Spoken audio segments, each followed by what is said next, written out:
we were able to do so many things with that if you just got creative and were willing to risk your life a little bit. A little bit. Definitely a little more than a little bit, but still a little. Just a little.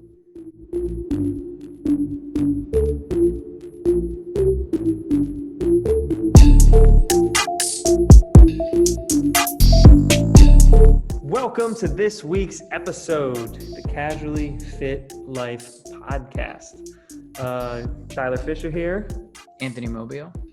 Yeah, and we've got a cool little lineup today. I like the theme of today's episode. So I think what we have up first off, we're doing a minimalist edition. So we're going to talk about your must needs, like if you're going to construct a garage gym or your kitchen or whatever it might be. We're going to talk about the essential necessities for each of those. So I think we're going to talk first about the home gym, and then we're going to go into the kitchen, and then we're going to talk a little bit at the end about some of our favorite cooking YouTube channels. So that'll be a good one if you're looking for some inspiration in the kitchen. Yeah, great quarantine hobby, watching YouTube cooking videos. Yeah, or just watching YouTube in general and Period. half the day. Yeah. So I know I personally, so topic number one here with the home gym, minimalist edition, I have a little bit of a home gym that's at my mom's house when I was living with her. So all the stuff is still there. I had experience at that home gym. What's that? I had some experience at that home gym as well.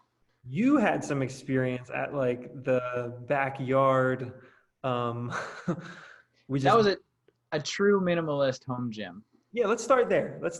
Actually, it's a great place to start. So when you got me into CrossFit and we started doing it in our backyards 10 years ago, what is it? Yeah, 10 years ago. I had a barbell with some weights that could probably go up to, maybe it was like 295 or something in weights. Yep.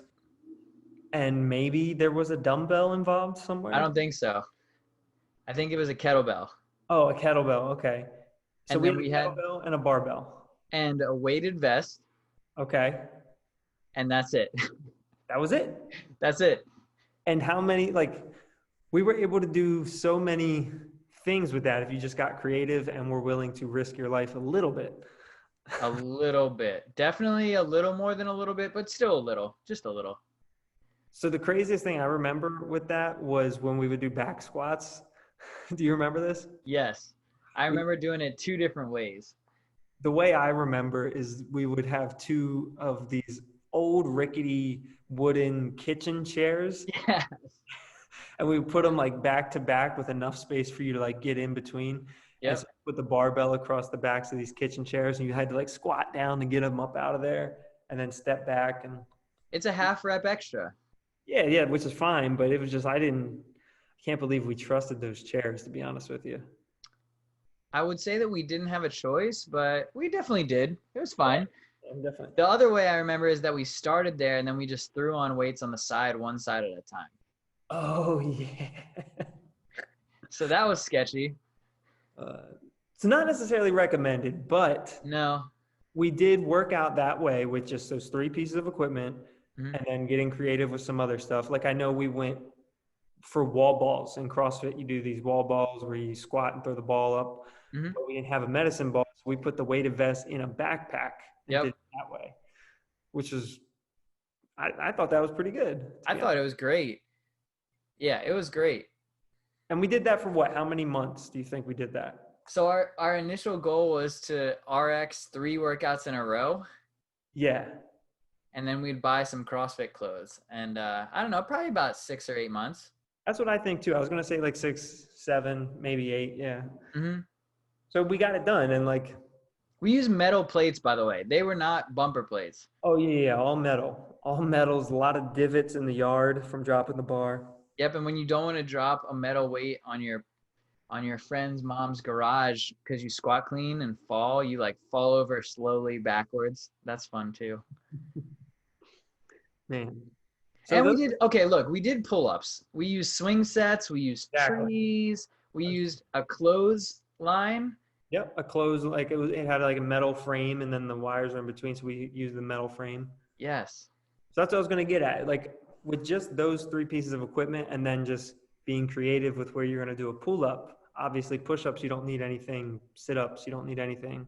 Bear crawls, all that sort of stuff. Like we found burpees, we found a way to do a lot of different exercises. And I think get in pretty good shape with just those three things. Yeah, definitely. Hill sprints, Hill you know, sprint.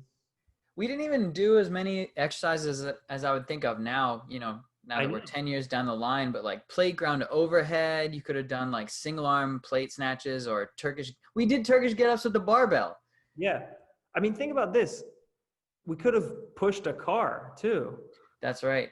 We didn't do that, like No. so many options. Like if you really are just looking to get in shape, you're not trying to be a professional athlete or anything. You're just looking to stay fit. You can make it happen with next to nothing. You know what I mean? Yeah, basically nothing. Right. Like look at gymnasts, all those guys, they don't lift any weights. Yeah. All like the calisthenics thing has become like such a huge popular thing. What is it called? Like the bar something. There's like a popular one, like the bar kings or bar stars. Bar stars, yeah. Yeah. Those are like the prison workouts. Do you ever see those guys? Maybe, but They just do park calisthenic workouts, and these guys are massive. I bet it's pretty wild. But let's move on beyond the bare minimum that we were talking about. Bare minimum is literally what you can find laying around your house. Yeah, I call that the sketch. Let's call that the sketchy minimum. That's the sketchy minimum. So that was the sketchy minimum. What do we got now that we're a little more sophisticated? Maybe we have a little bit of money to invest in a few things, but nothing absurd. So I had 3 things. All right. And a half thing. So okay. What's on your list? Let me pick it. I think there was only like 2 or 3 things also. Let me see. I would say 2 or 3 things on my list. So I had a pair of rings. Okay, like it. With straps. I had a pair of dumbbells. Pair of dumbbells, like it. And so you could do without it, but I think having a plyo box, something to jump or squat to or do scaled push-ups on, if you have nothing, just a big open space, and you have those 3 things, you're going to be able to do pretty much everything. Yeah, I really like what you got going on there. I feel like I feel like your list is truer to the minimalist idea than mine, because you could put all that in a car. Yeah. Like in a, 2 dumbbells and rings that takes up no space at all. Right. And the box, you could get rid of the box if you want and just get a new box when you get there. Yeah. Or I mean, if you have something to jump on or something that's higher, right? Because I'm thinking single leg squats or handstand push-up scaling or box jumps. It sucks to do tuck jumps. You can totally do them, but it's way better to have that option. For sure. I agree. I like my like 4th-ish option was a pair of good shoes, because that is definitely underrated. I would say that's a given. I think we need to, that should be a given. I wouldn't count that in the list, but okay. Yeah, I like it. That was my half item. I like it. So my list, I'm thinking minimalist in terms of number of items. Yeah. But they don't fit in a car. So like the one thing I think is a great addition to your list would be a rower or a bike, one or the other. You don't need both, but one or the other, because your list doesn't have any cardio equipment in it. So I think one of those 2 pieces would be huge addition to your list. So I like that combo. And then my personal bias, I just went with like a squat rack with weights. Obviously that could take up a lot of space, but I'm thinking just these 2 things, you've got a squat rack with weights and a rower. And that's perfect too. Cause the squat rack, you can do pull-ups on. There's a lot of different options. You can do pull-ups on it. And then with the barbell, obviously you can do any of those movements that you can think of. So yours, I like yours a little bit better if I'm just going to be at my house. Same. But if I'm trying to move around, I'm going to go with the dumbbells, and you could even ditch the box and the rings. And if you want to go just down to one, just a kettlebell, just a single kettlebell, and you can get strong as hell with a single kettlebell. Yeah, you could definitely be functional with one kettlebell for sure. I like no, you're right. I like mine if I'm just setting up a garage or a basement at my house and I don't want to crush the bank and I don't feel like, I don't need a legitimate gym. I just need to be able to work out myself. Then that would be perfect. Rower, squat rack, boom. So yours is more like the $2,000 range. That's probably where that. Yeah, I mean, it might be a little more than that, just because I'm thinking if you have nothing and you're trying to get all the weights too. Right, right. But um, but yeah, 300 pounds, call that $300, and a rower that's like you buy used, that's like 11 or 1200. A I think you're bar is looking at another like 3,000. 250. Yeah, so that's like 1500, and then the squat rack. So can you get a squat rack with a pull-up bar for under 500? Yeah, I'm probably yeah. Buy on Amazon Prime so you don't have to pay for shipping. Yeah, I would probably budget 3,000 if you didn't have any of it. But I have the bar and the rower actually, so Hmm. I would just need a squat rack. So that would be perfect. But if you're going to move around or maybe you're in an apartment or something, Yeah. the rings, the dumbbells, great combo. I like that. So when we used to do program workouts at our gym, they used to break them down into 6 categories: push, pull, bend, twist, lunge, and squat. Right. So what tried to figure out is with my equipment, with that list, could I accomplish everything for upper and lower body? Yeah. So it's really, really hard to do upper body pulling without a pull up mechanism. Yeah, it's not ideal. You can do upright rows, you can do curls, you can do bent over rows, those kinds of things. But I really think that the overhead pulling down motion gives you a lot of access to muscles that you couldn't otherwise hit. And you can do core work because you're hanging. Yeah. Leg raises, you could do L sits, like toes to bar, all sorts of cool stuff like that. And you know what? Just on that note, like sometimes rings seem a little, I mean, maybe not so much anymore, but they kind of were like intimidating piece of equipment, I think, for people because I don't know, they just look like they're meant for muscle ups and that's it, kind of. But I like to think for somebody who's not into maybe let's say CrossFit or who Mhm. is intimidated maybe by the idea of rings, like what am I going to do with rings? I would just say get a TRX instead. Yep. And those And things they're the same thing essentially, right? they're almost exactly the same thing, but it's just a little more like I don't know, Friendly. friendly, and it comes with a guide of exercises to do, you know what I mean? Yeah, rings definitely don't do that. But a TRX system can be more expensive than just a set of gymnastics rings. Oh, I'm sure it is. I'm sure it is. I don't know how much TRX costs, but I think rings are like $40 maybe. Hmm. So With a set of straps that come with it. And then all you need is a tree or a support beam. yeah, anything really. One of my favorite exercises to do with for pulling would be those inverted rows. Oh, yeah. Those are my favorite. Put your feet up on a bench or a box or wherever. Just get parallel and pull up to your chest. Love that. Anytime I've coached a class, I'm like, oh, I'm going to scale down from kipping pull ups to ring rows. I'm like, bro, you're scaling up. Yeah, I stopped calling them ring rows for people because in what ring rows were used as like a way to scale the muscle up originally or pull ups. And I think, I don't know, maybe this is just in our gym, but what you've seen is people oftentimes kipping those ring rows.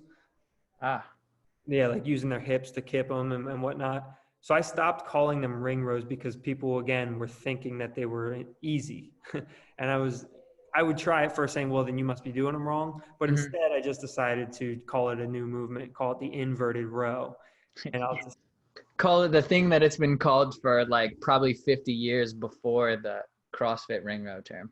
hey man, sometimes it's about going back to the basics. That's I have a all. new invention. It's called the pull up. Hey, when everybody's out here pushing sleds, and you're just like, wait a second, didn't we invent the wheel like thousands of years ago? So we didn't have to do this. You're a genius at that point. That's all I'm trying to say. Going back to basics. Anyways, call it the inverted row.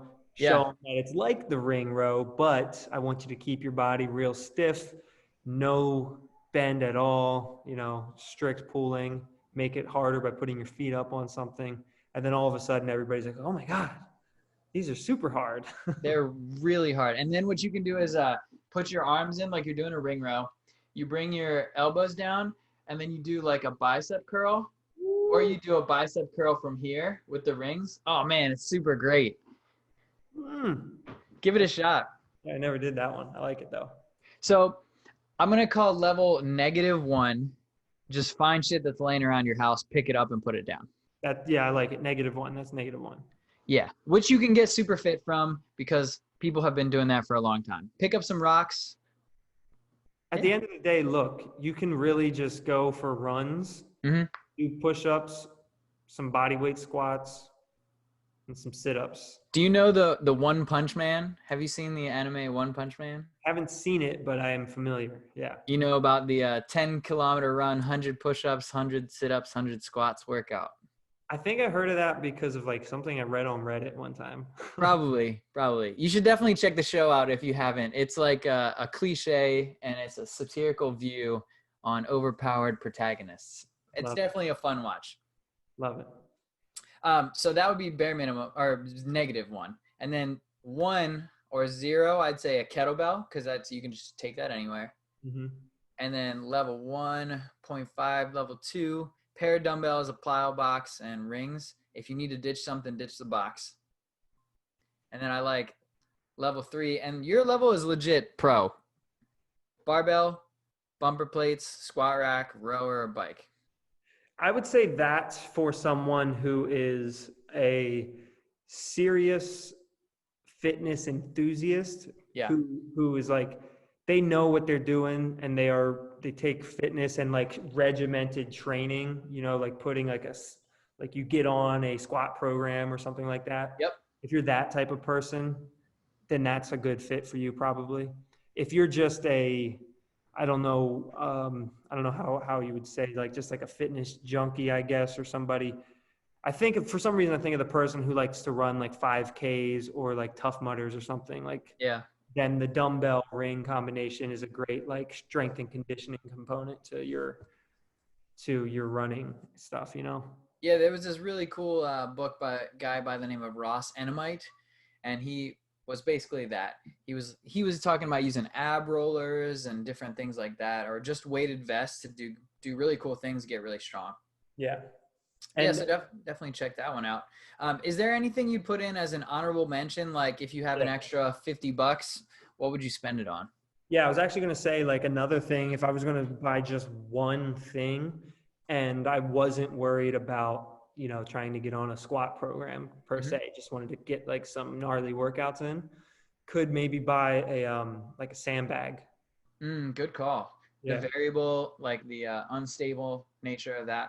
I love the fact that it's that odd object, and you can adjust the amount of sand in there if you want to change the weights. So a lot of options with that. Yeah, I wanted to say jump rope initially, but it's really, really limited, but they're really cheap. Yeah, it's really specific, but it's also really cheap, so you might as well throw it in. Yeah, I mean, you were talking like under $10. Yeah, exactly. You could probably find one in a random garage, or just like, hey, do you have a jump rope I can have? Or, yeah. Yeah, exactly. So cheap, it's hard to not have one. But yeah, beyond that, I mean, I'm sure you could argue for days whether you think you should get a dumbbell or a kettlebell or the sandbag. Like, I mean, maybe the sandbag is a little different, but there's with one piece of equipment you could accomplish so much. So. Yeah, I would say that if you can afford a pair of dumbbells instead of a kettlebell, get a pair. I would say have a pair of 50s. Now you have a 25 or a pair of 50s. Right, but I feel like that kind of lends itself to who you are. Like again, going back to this idea of somebody who's looking to do a regimented strength program, or somebody who's just looking for like, classic functional. Yeah, classic functional fitness workouts because you can do a lot of awkward, weird shit with a kettlebell like a Primal Swolger, you know that guy? I feel like I've heard of it, but I'm not sure. He's on Instagram. He usually does something with a kettlebell or body weight, and it's just a 3 to 5 movement pattern. Okay. And then you just switch hands and do it on the other side. It's like a lunge, knee raise, twist, RDL. And you're going to be super functional and fit and healthy, but you're not going to be PRing your back squat or Yep. or deadlifting 500 pounds or whatever off of that, you know? So it just depends on what those goals are. At this Yeah, point in my life, I would probably not take the dumbbells just because I don't feel like I would be more attracted to the sandbag at this point in my life or the kettlebell. yeah, Just we've done a lot of straight bar training already. exactly, exactly. So yeah, anything else you want to throw in before we move on? No, I like that. I like that minimalist thing, and maybe someday we'll do like an Amazon walkthrough or like an eBay walkthrough. Prices are crazy right now for at-home fitness stuff, Yeah. but when things go back to reality, it'd be a cool video to put together because you really can do it for under a couple $100, and then you can find free programs on like bodybuilding.com or like T Nation, and they're super, super easy. Yep. Exactly. I like it. I like the minimalist gym at home. Cool. Perfect. So what else do you got at home that you could be a minimalist at? We already Boom. mentioned it. Go into the kitchen now. Because nutrition is the base of the health pyramid and exercise is above that. Right. So what's even more important is the kitchen.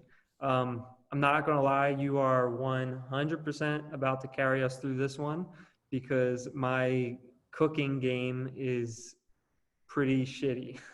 So, okay, I have my list here and I'm sure you have yours. I want to talk about tools and a pantry, but I want to know what you use every day when you cook. Every day when I cook, so the one thing that I put on my list, which seems like an obvious one, but I kind of feel strongly about it, Mhm. is I would say a medium size, or maybe it's just like the standard size, but it can't be too small. Um, Cast iron skillet. Yes. Yep, that was on my list. Okay, cool. So it seems like obvious to me, like obviously you need a frying pan, but I'm saying like at least a medium sized cast iron skillet because I cook literally everything in that. Yeah. I don't go into the oven. I don't pull out a bunch of fancy pots and pans. Like more or less, I cook everything in that. So Slight exception. on Amazon, and the one that I literally have is the Lodge cast iron Dutch oven. It's a two-piece. Okay, perfect. The top one is about the size of a frying pan, maybe an inch thick, and then the other one's like 3 inches thick, and they just go together. And it was honestly $30, and I have not replaced it, and I never will. Perfect. And what So am I gonna do? Break it? right, I know, right? So I use that and like a rubber spatula that I use to like mix stuff around in there and whatnot. Hmm. Um, I had silicone versus wood. So what else? We'll go through the rest of your list here. Silicone versus wood, what? Spatula. Oh, okay, yeah. Well, interesting. I would say silicone. What would you say? This is like it goes back to the jump rope. Both are so cheap. Right, but this is minimalist. Yeah. So Two I gotta go with wood. Yeah. Mhm. Yeah, I guess you could probably do more with wood. You can physically scrape a pan, Exactly. You and you can't do that can't. with a rubber one. But yeah, I don't know. I guess it depends on what you're cooking there. Yeah. But So we have the silicone spatula. We have the cast iron skillet. yeah, What else is on that list? that's pretty much all that's on my list. Okay. And I'm sure that you have one, a knife and a cutting board. Knife for sure. I mean, I have a cutting board. I don't find myself using it that much, to be honest with you. What do you But cut on? so I eat a lot of rice and beans and pre-cut chicken, like it Ah, pre-cut in got it. a bag, or I'll eat fish. I had fish the other day. Don't really need to cut that. Hmm. Um, So what I put down on this list is three couplets, if you will. okay. Three couplets. So the first was a chef's knife and a big and heavy cutting board. The bigger and heavier, the better, I promise you. I think you need, we'll talk about this in a second when I talk about YouTube, but I think you need the cutting board, and maybe you have this, that's big enough where you leave it out all the time. You just kind of clean it off, but you leave it out because there's no point in trying to put it in storage because it's so big.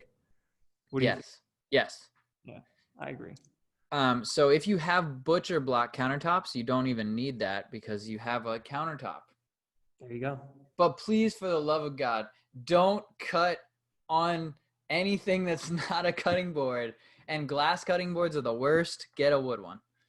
Glass cutting boards. They're ancient, but they're out there. They're like ceramic or glass. Oh, like a ceramic. I think I've seen ceramic ones. Yeah. Maybe. Yeah, I don't know. do that. All right. Okay, so a chef's knife, the question of which one doesn't matter. Okay. If you take it to a place to get sharpened for $15, it will come back and cut a piece of paper, and that is sharp enough. And I would recommend something around 8 inches, and the heavier the knife, usually the better if you're a beginner too, because you can feel the knife in your hand and you can feel the tilt and the angle and you can grab the handle. So you got a knife and a cutting board. I have this cutting board by the OCD Chef, and it has a grid and it has like a few different angles and some different types of cuts.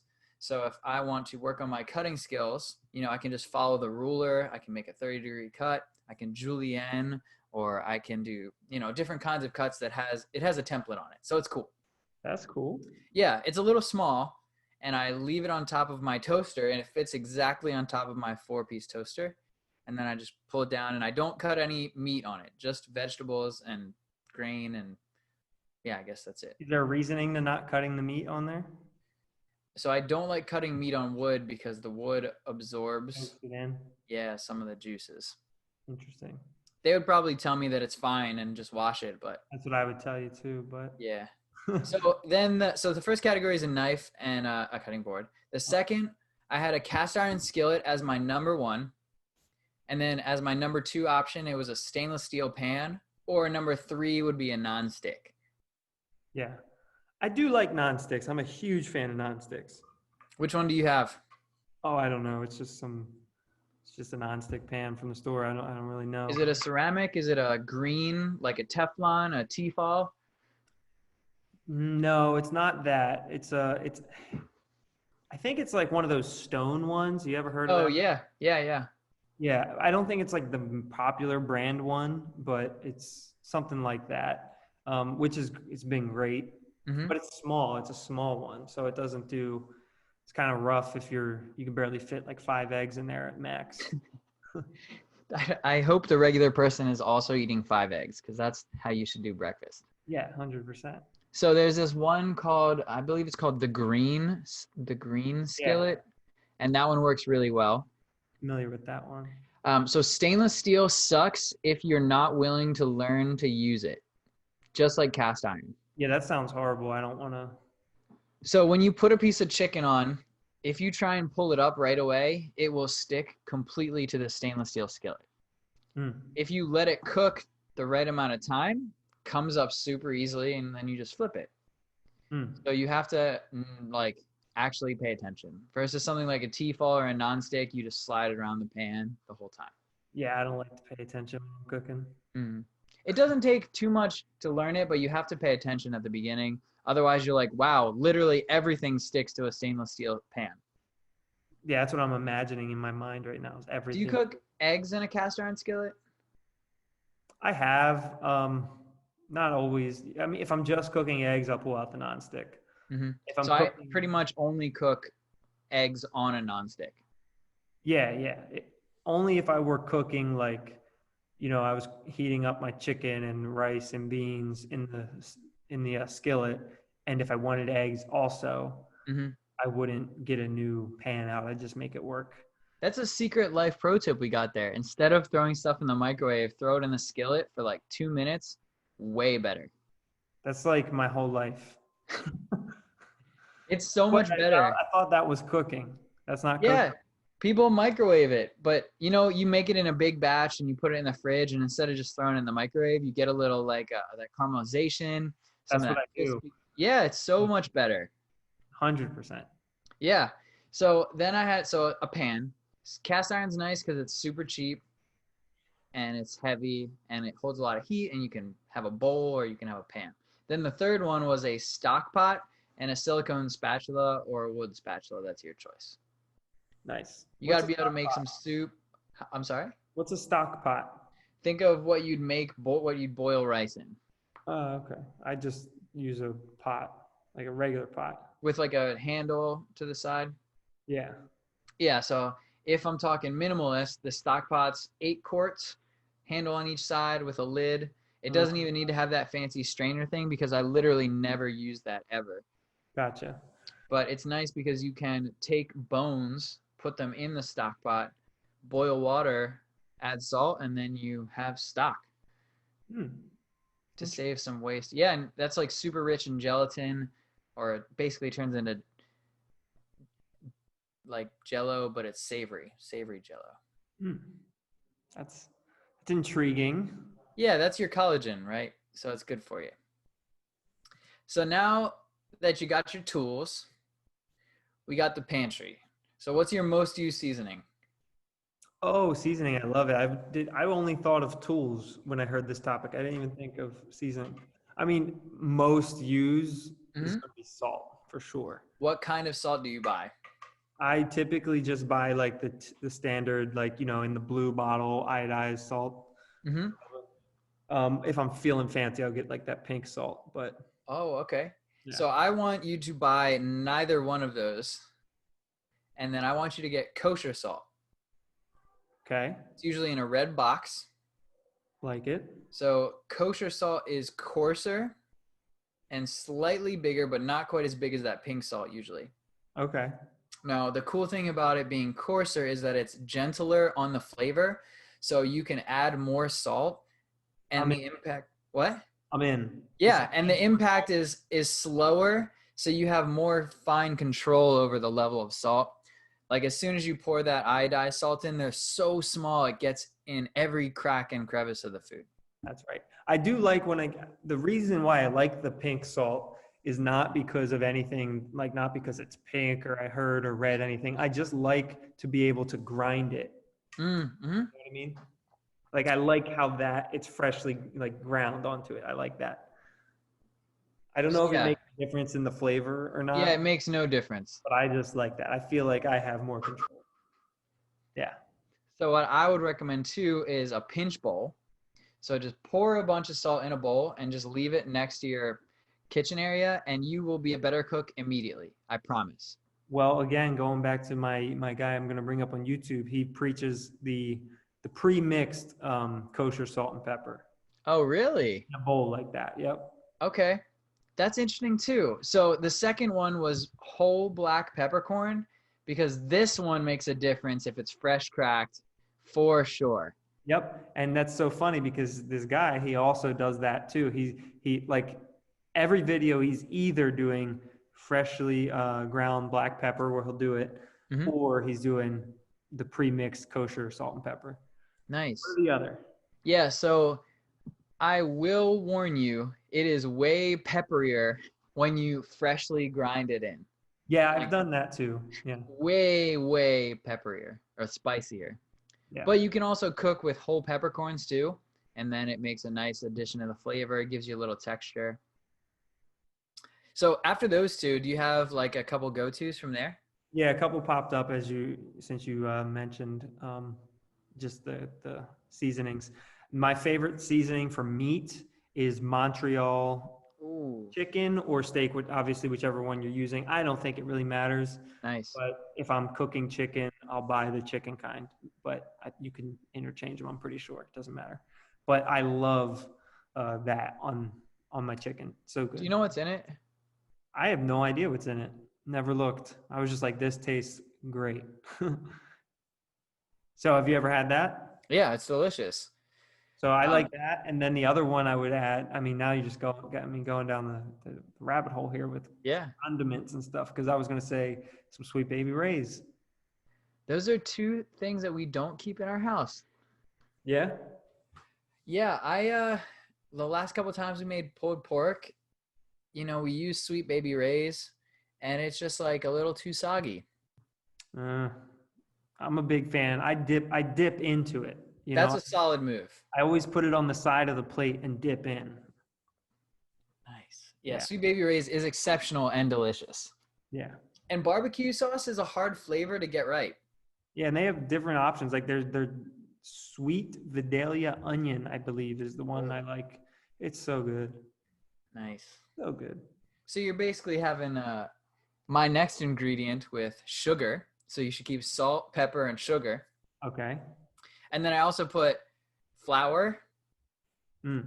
which if you want to make your own pasta, it's literally 10 times better than whatever you buy at the store. I promise, even if you mess it up. I believe you, but I'm not a pasta guy. It's so much work, It sounds like a lot of work. like a ridiculous amount. Yeah. So you could just buy rice. I had rice or pasta, either one. Yeah, I like the rice option. Yeah, me too. I'm prone to eating rice over pasta anyway. And then I had canned tomatoes. They're super cheap. Or beans. Yeah, I do the beans. Yep. And then olive oil. And then for your spices, just buy whatever you like. Yeah. I don't go beyond the salt and pepper and the Montreal steak. Like that's lie. That's a lie. Two other garlic powder. Love it. Paprika. No, I don't do paprika. Garlic powder, and then I'll do onion powder. Oh, nice. Nice. Onion powder. I mean, obviously you can just use an onion, Mm-hmm. but the onion powder, I don't know what it is. It does have a slightly different flavor to it. Maybe just the fact that it's a powder, dried and everything. I don't know. But it's also easier too. Yeah. So, like, if you're going to outfit your pantry, salt, pepper, sugar, rice, or flour, canned tomatoes, and beans, because I know you eat a lot of beans. And then you need some oil. Olive oil is like one of the easiest oils to cook with. And it's not that unhealthy for you. Yeah. And then from there, I would say pick a recipe and then buy the spices that you need because they can be really expensive. They can, but you buy it once a month, or something like that. Yeah. But interesting. I would add a couple more things. Give it to me. Mustard. Mustard's a great one. Yeah, some sort of mustard. It could just be yellow mustard, or if you like to get, fancy and go with some of the other ones, go for it. Poupon? Yeah, see, I typically just go for the yellow mustard because I never know what kind of feeling I'm going to be in, like what kind of mood I'm going to be in. Yeah. The spicy brown and stuff like that, I only like that sometimes, So I typically just go with the yellow. And mustard is literally 0 calories. It literally 0 calories, exactly. So that's why I try to opt for mustard over barbecue sauce sometimes, just because of that. But sometimes other times I'm like, what's 80 calories? Well, or if you're only eating 2 tablespoons of it. Yeah, exactly, and not 2 tables of it. 2 tables. But and then the other thing I would add. Well, I said the onion powder or the onion, but the other thing I would add would be pickles. Yeah, that's awesome too. So I didn't think about it, and I'm gonna add vinegar to my list. Nice. I'm gonna add red wine vinegar because it has more of a flavor than just white vinegar. Okay, I like it. Yeah. And then one more. I gotta say one more too. Bring it on. Because you mentioned the olive oil. 95% of the time I cook with butter. Yeah. So like I don't use oil. Like I used oil last night, ironically enough, but it had to be like the first time I used it in months probably. Because otherwise I just cook with butter all the time. I just didn't want to open a whole new packet of butter because I just finished a packet. So I was like, let's just use the oil. But yeah, so the only reason we don't cook with butter all the time is because it's cost prohibitive. Okay. See, I guess I never paid attention. The olive oil lasts longer. It goes further. Well, usually when we cook our vegetables, we're cooking 2 pounds of Brussels sprouts and 5 pounds or 3 pounds of broccoli. And that would be an embarrassingly large amount of delicious butter. Mm-hmm. Yeah. So we just pour olive oil or we'll melt some coconut oil. Cause I mean, none of them are cheap really. And you don't really want to super cheap out because then you're just getting poor quality butter and you might as well be eating like, potato chips and ice cream. Also not a bad thing either. But yeah, so we cook it a lot and you throw it over and it's liquid at room temperature, unlike butter. Yeah, right. True. Yep. Awesome. We miss anything? God. So what we should definitely do is like a couple staple recipes at some point of how to improve your cooking skills, because I don't know about you, but I cook about the same 5 recipes all the time. I cook about the same like one or two recipes all the time. So, but maybe that Sauce. would be good. Maybe that would be good because maybe somebody's listening and they want like a no brainer sort of option that they can just rely on, you know? So if you want to learn some more, I would buy Tim Ferriss's book, The 4 Hour Chef.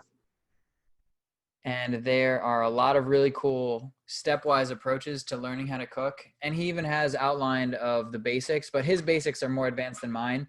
And it's like 3 groupings of recipes that you're supposed to do one every week to teach you a different skill in cooking.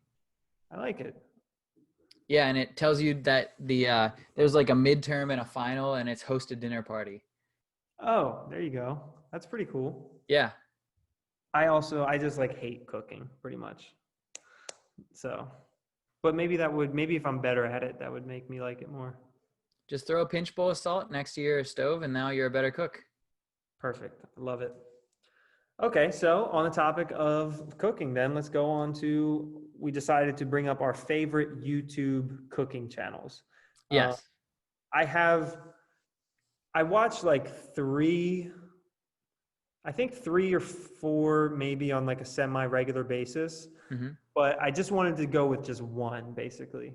And so I don't know how many you have on your list. Do you have one or do you have multiple? I have a bunch of different ones. Okay. Under different categories too. Okay, well then maybe I'll have ones that pair up with your categories. So maybe I'll mention a couple other. But the one I was gonna go with off the bat is one that I talked to you about was Sam the Cooking Guy. I'm a huge fan of his channel. It's not, you know, if you're looking for, this is obviously a fitness themed podcast. It's not necessarily in that realm, but there are certain recipes on there that you could make healthy. But either way, I just love the channel because it's so engaging to me. The way his personality and just the way they edit the videos, it's engaging. It gets me interested in what's going on. And it even makes me say like, oh, I'm going to try cooking that, even though I hate cooking. You know what I mean? So. Yeah. The carne asada was the one that really got me over to him because he just had this big slab of meat and he marinated it, and his kitchen setup outside is so cool. It's so legit. So legit. So I highly recommend that. You're recommending the carne asada episode. Honestly, I would recommend, I recommend all of them except for, there was this one that they put out recently where I guess they were trying a new creative approach. And it was inspired by a Seinfeld episode that apparently I've never seen, but apparently the episode like goes in reverse order through time. Like it starts with the end of the episode and then progresses to the beginning of the episode. And it's like a Clockwork Orange or a Memento. That's it. But the thing about that is when you're telling a story, there's a key piece of information that you're probably missing that gives you the light bulb moment or the aha when you see it. And if that's at the beginning, then you can do that. But with a cooking channel, the payoff is at the end all the time. The payoff is the end result. And so when you start with that, doesn't really work. So that episode was horrible. I believe it was a prime rib, maybe. I believe, I can't remember, but don't watch that one. Watch any of the other episodes and you'll love it. Yeah, the carne asada one is great. And then he did like a couple Munchie episodes. They made me laugh. Oh, so yeah. I mean, so I don't know how deep you've gone into him, but he owns a taco shop in San Diego. Oh, I didn't even know that. Yeah, he owns a taco shop in San Diego. And so like every now and then he'll do like these taco videos and they look so good. I think tacos are my favorite food of all time. They might, yeah, I'm not going to think too much about it. I'll just agree because they're so great. Sushi would be like a close second, but I could eat more tacos than I could eat sushi without a doubt. Yeah. Yeah. And you could just put anything in a taco. And we do it all the time. Yeah. Just whatever. What's left over? Chop it up, put some onions, some cotija cheese, a little cilantro, and some like tomato. Done. Taco. Doesn't matter what it is. Are you a corn or a flour tortilla guy? I always get confused with this one because I know I prefer one of them, and I always, when somebody asks me, I always mess it up. I feel like I like the corn ones. Which ones are the ones that like when they're soft, they're like this weird rubbery texture? Is that the corn one? I don't know if that. I don't know. All right, if I go to Chipotle, what kind of tortilla do they give me? Flour. Okay, that's the kind I like. That's the kind you like. Yeah. Okay, gotcha. Yeah. I'm pretty sure. That's the kind I like, though. Yeah. Whether they're big or small, I like that kind. Yeah, I used to think like I just need bigger and bigger and bigger shells. And then I realized that I was just making a burrito, but I wanted a taco. Yeah. So now instead of like we've gotten the smaller ones and they're way better because now I have 3 tacos and it's super easy to handle that. 3 tacos is like the perfect meal all the time. I will say this though, side note, it is a pet peeve of mine when people make food that's not easy to eat. And so overstuffing the taco Yep. is a huge pet peeve of mine. Just have more. Just Just have more tacos. taco. Yeah, just more tacos is fine. So on one hand, when you go to a restaurant and a taco is like $3, I'm like, cool. And they bring it over to me and it falls apart. I'm like, okay, it was worth the $3. But if I pay $3 for a taco and there's like nothing in there, Yeah. I'm a little picky. The price and the amount Price and matters. the ease of consumption. It's the perfect delta of the taco. I agree. Price is a factor for sure. $4 for a taco or like $4.50. I'm like, what are we doing here? Yeah. There's this place like not even like a 2-minute walk down the road here called Buena Vista. And it's they have these 3 taco combo. Their chorizo tacos are out of this world. They're so good. So what we made chorizo before. So we took a taco or we took a sausage and we took the skin off and it shrinks down so much. I was so sad. Interesting. But chorizo is delicious. It was so good. But anyways, what give me your channel. Let me hear a channel. So I have a lot of channels here. I have a lot. Let's go with one. I don't know. So if I had to pick my number one, it's probably the most popular YouTube channel that does cooking that is just a person and not the Food Network. So it's Binging with Babish. Yes, that's the one you sent me before, I remember. Mm-hmm. That's a great one. Yep. Andrew Ray, he started making recipes from TV shows and other forms of media. So like the Krabby Patty, where it was one of his first huge episodes. So he got pretty popular from doing that. And then he did a Basics with Babish series where he's teaching you how to cook progressively through more and more difficult recipes. He just recently expanded from Binging with Babish to the Babish Culinary Universe. And he hired this young woman who specializes in dessert. Very nice. Yes. And I'm not really a dessert person, and I'm going to give her a chance, but it's not really working for me. Okay. But I have noticed that I don't really have any diversity in my YouTube cooking channels at all. Basically, well, I guess not quite. What do you mean by diversity? They're just white guys. Okay. I don't know if that's a thing, but I realized that there are definitely better ethnic chefs than there are like good white guy chefs. Yeah, probably. Like a historic white person trope is like, yeah, your cooking sucks. That is like, yeah, that's the stereotype, right? Yeah, yeah. And I totally feel that. I've lived that. I am that. I am that. So, in my classic white guy cooking show, I like Joshua Weissman too. Okay. And their 2 videos are really similar. Babish does a good job of walking you through the recipe, and he narrates over top while he shows you the steps. And then you have Joshua Weissman, who was a professional chef, where Babish or Andrew Ray never had any formal training, period. Okay. So this guy does a couple different ones. He does the But Better series, so he'll get KFC wings. Seen that. Yeah, and then he'll make his own version and compare them.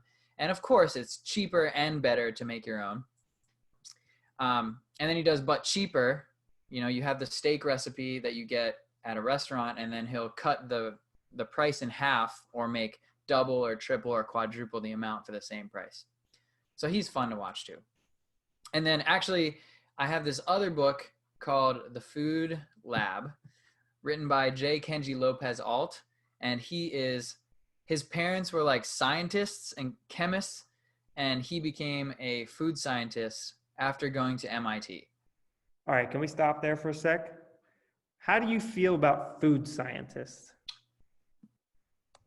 The 3 Michelin star restaurant, Alinea, which is a restaurant known for its food science, is 8 hours away from where I live. And I am happy to pay the $350 to go to dinner there. Wow, okay. All right. Happily. I find food science, I feel like it is a bit of a sham. Give me more. Give me more. There's this, I forget what channel it is, but one of these YouTube channels, it's like, maybe it's Tasty or something like that, where they do this 3 levels of whatever it is. So like 3 levels. Yeah. Yep. Okay, like scrambled eggs is one of the episodes. And then it just has somebody who doesn't really know anything. They're just like cooking at their house, basically. Somebody who is like a cooking enthusiast is level 2. And then like a professional chef is level 3. And they all cook their version of the thing. And then at the end, a food scientist breaks it down. And it seems like a bunch of, not 100% BS, but just it seems like you're looking for ways to almost like how do you say the word of the people who are really good at like wine, sommelier, Yeah, sommelier, yeah. whatever. Like those people, like there's something to it. They know something for sure. But there's some bullshit. But there's some bullshit there, and they're just trying to justify their jobs also. Yeah. That's how I feel about it. So I think food is one of those things where like we've already done it without the science and we keep getting better without the science. And these people are just telling us why we like it. Why? I don't need to know that. Right. But when you said food science, I was thinking of I'm going to turn watermelon into salmon. Is that a thing? Yes. Like liquid, what? Like an alchemist? Yeah. So they like do all these crazy chemical things to these foods and they turn them into literally something else. So it tastes like something else, or so it like... So you eat it and you're told that it's salmon, but you watch them make it from a watermelon. You feel like it feels like salmon, it tastes like salmon, it smells like salmon. Yep, but it's watermelon. Gotcha. Okay. I mean, maybe that all is in the same category of food science, right? Yeah. So definitely check out Alinea. There's a documentary on Netflix, and the guy who founded it got mouth cancer and he couldn't taste. And his restaurant still got 3 Michelin stars. That's crazy. Yeah. So those are like my 3 food ones. Babish and Weissman's recipes are like relatively easy. Babish, I would say, are easier. Weissman's are harder. And then J. Kenji Lopez Alt's recipes are definitely time consuming. So if you're going to do them, they taste really good, but I wouldn't try a new recipe when you have a timeline. Okay. I'm not going to have people over because I cooked his potato recipe, and you bake potatoes and they're super crispy and crunchy, but you cut them, boil them first, then you shake them around so they get like damaged, and then you put them on a tray and then you bake them again. The first time took like 3 hours to do these potatoes. But good though? Yeah. They were amazing, actually. I love it. I love like when you make French fries or something like that, like double fry is game changer. I'll mention 2 more channels, just honorable mentions, I guess. One is called Healthy Junk Food. Nice. And it's not healthy at all. It's not, I don't know why they call it that, but it's not. But it's actually spelled Hellthy. So it's not spelled like healthy, but healthy junk food. And so it's like this couple, this like, I guess they're fiancés, I don't know, but they cook out of their apartment and they just make fun recipes. They're just fun. It's not like it's not very practical sometimes. Sometimes they'll go ahead and they'll try and make like, like a big version of a KFC chicken tender, but like a big version of it or I'm something. looking at it right now. Giant food. Yeah, they'll do like the giant food stuff. So again, not necessarily practical, but fun. And for someone like me who doesn't like cooking, it could be a way to get you in the door. Hmm. So that's one. And then the other one isn't cooking, but eating, something I'm into. Matt Stoney. I don't know if you're familiar with him. He's a No. competitive eater on YouTube. Ah. He does just really, the videos are straightforward. It's just him taking on a challenge of the day, whatever it is. And it's absurd. I Googled his name, and one of the 5 pictures that showed up had him with like a bunch of hot dogs sticking out of his mouth. I believe it. Yep. He did this one like the other day recently. Have you ever heard of thick water? No? Neither did I until I read this, but apparently it's a whole thing. Or sorry, watched this.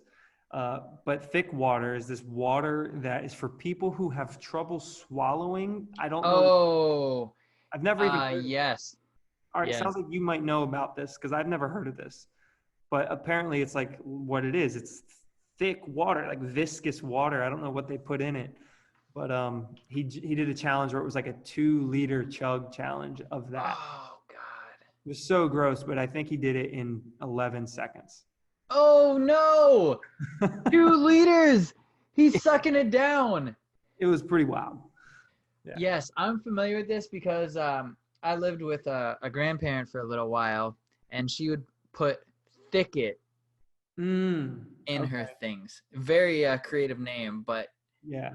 yeah. It's xanthan gum. That's mostly what it is. But like, what is the problem again? Like, I don't understand what it's for. Yeah, I don't know why, but for some reason, swallowing food is easier than swallowing water. Oh, okay. I didn't know. So they're turning it into a jello yeah, basically, so you can swallow it. Oh, okay. Interesting. I guess maybe that happens as you get older, or maybe you just have like some sort of condition. Yeah, think like stroke or someone who would see a speech therapist for because it's not working correctly, period. Gotcha. Interesting. So those were good honorable mentions, and I never heard of any of them. Yeah, so check them out. Healthy junk food for some fun cooking, creative ideas, I guess. And then Matt Stoney for some ridiculous and absurd challenges. Sometimes he'll do like 10,000, 12,000 calories in like, half hour or something like that. Oh, I wish I could do that. Yeah. So I guess my honorable mentions would be you suck at cooking. All right. I love it. Because the premise of them, they're short, they're sweet, and he's not doing anything seriously, but he's actually cooking the food in front of you. But he has funny names for all the food, and he also wrote a book too. Nice. But he caught my attention for probably like a good 5 hours. And then Uncle Roger, have you seen the Uncle Roger videos? No. This Asian gentleman watches videos of professional chefs cooking rice or fried rice, and he just critiques them. Just rice? Well, it's like fried rice. Okay. But the way that he ripped apart Gordon Ramsay was pretty funny. If you've seen 1 or 2, like you've seen them all, that's all you need to see. Love it. But he did crack me up the first time I heard him talking about it. Do you remember the first YouTube cooking channel? I'm going to say it was the first ever. The first YouTube cooking channel ever. It might have even predated YouTube. So you had the Food Network, right? And Yeah. that's when everyone still had dial-up internet. It's not Yeah. worth watching videos with dial-up. Right. I don't know. What was it? Do you remember the name Harley Mordenstein? I don't know. I don't know if I'm being incepted right now. Epic Mealtime. Epic Mealtime. Yeah, Yes. yeah. Okay. I'm familiar. Bacon weave and a bacon weave and bacon weave and bacon weave. They probably were the first big YouTube cooking channel, period. That was probably them. I'm going to say he was on like E-Bombs World before the YouTube even existed. Crazy. Crazy that there used to be other places you would go to watch videos. Because there wasn't YouTube. Yeah. but now there's nothing else. Yeah, It's crazy. I know. But yeah, I love me some cooking shows. I love that Netflix is embracing it. I think they're going a little too far. Yeah, I think we watched one. Um, what is it called? It might be called Chef's Table, but I know there's like different Yep. versions. The one we watched was like this barbecue one, and I don't know if it was called Chef's Table Barbecue or if it was some other barbecue show, but it came out this year during like peak quarantine time, and it was pretty good. There's some pretty interesting like uh, barbecue chefs on there and whatnot. Pit Hmm. masters, I think is what you call Pit them. masters, yes. A Yeah, different title. You're not a chef, you're a pit yeah, master. exactly. It was pretty cool. This one lady, they might have been. I don't think they were in America. I think they were in like Mexico or South America or something. But this one lady was like 80 years old and still like doing all the pitmaster stuff. I mean, like stoking the fire with a shovel and stuff. It was pretty Yes. still going at it. So that was pretty cool. Yeah, there's no shortage of media on cooking because it's so great, and I would encourage everyone to try cooking new things, ruin it, eat it anyway because you cooked it and you don't want to waste it, and you'll get better over time, and have fun in the kitchen. That's what it's all about. Yeah, that's, I'll say one last thing is that's what I think I like about Sam, the cooking guy, is because he preaches that like, he's as he's making something, he's like, oh, I'm using this or that or the other thing, but like if you don't have this, just use something else. Mm, It's yeah. okay. It How doesn't. much? How much do I put in? About this much? I don't know. Yeah, about this much. Like you don't have this type of onion, use that type of onion. You don't have this pepper, use this, use that, whatever. Doesn't matter. Do you like it? Do you like how it tastes? Okay, use it. Buy the 4 Hour Chef, cook all the recipes, and you'll be a great cook. Boom. All done. Well, thanks again for joining, guys. Another episode. Like, subscribe, comment, share, leave comments, and tell us what you want us to talk about, and we'll try and get on it. Boom. Have a great rest of your day. Yep. Peace.